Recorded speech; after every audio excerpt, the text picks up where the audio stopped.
الحمد للہ رب العالمین والصلاة والسلام علی سید الانبیاء والمرسلین اما بعد۔ معزز سامعین،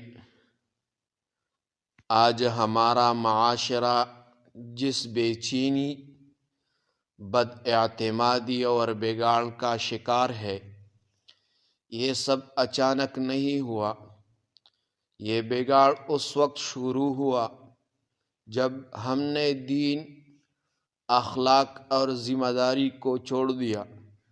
اللہ تعالیٰ فرماتے ہیں، ان اللہ لا یغیر ما بقوم حتی یغیر ما بانفسہم۔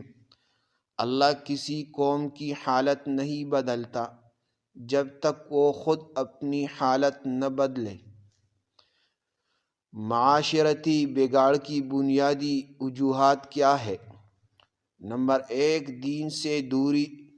جب نماز، سچائی، امانت اور حیا کمزور ہو جائے تو معاشرہ بھی کمزور ہو جاتا ہے۔ نمبر 2، ظلم اور ناانصافی۔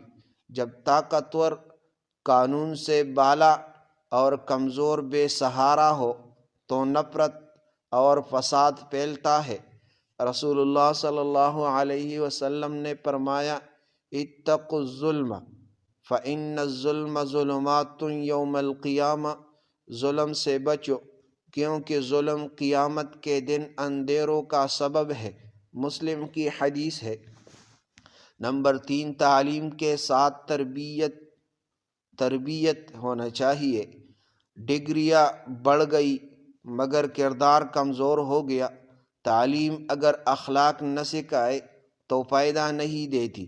نمبر 4، خاندانی نظام کی تباہی۔ والدین کی غفلت، بچوں کی دینی تربیت سے بے پرواہی اور گھروں میں وقت نہ دینا، یہ سب معاشرے کو توڑ دیتا ہے۔ نمبر 5، میڈیا اور سوشل میڈیا کا غلط استعمال۔ جھوٹ، فحاشی، کردار کشی اور وقت کا ضیاع، یہ سب نئی نسل کے ایمان و اخلاق کو کھلا کر رہا ہے۔ نمبر 6، حلال و حرام کی تمیز کا مٹ جانا۔ جب رزق میں حرام آ جائے تو عبادات میں لذت اور معاشرے میں برکت ختم ہو جاتی ہے۔ اصلاحی راستہ یہ ہے، اپنی ذات سے اصلاح شروع کرے۔ نماز، سچائی اور امانت کو زندہ کرے۔ بچوں کی دینی و اخلاقی تربیت کرے۔ ظلم کے خلاف آواز اٹھائے۔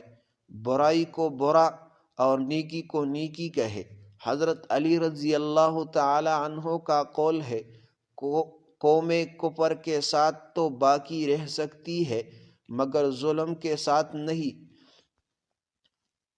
اے اللہ، ہمارے دلوں کی اصلاح فرما، ہمیں سچا، عادل اور با اخلاق بنا۔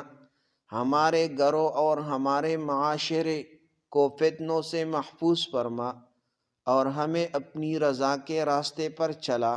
آمین ثم آمین۔ وصلی اللہ تعالی علی خیر خلقہ محمد وآلہ واصحابہ اجمعین برحمتک یا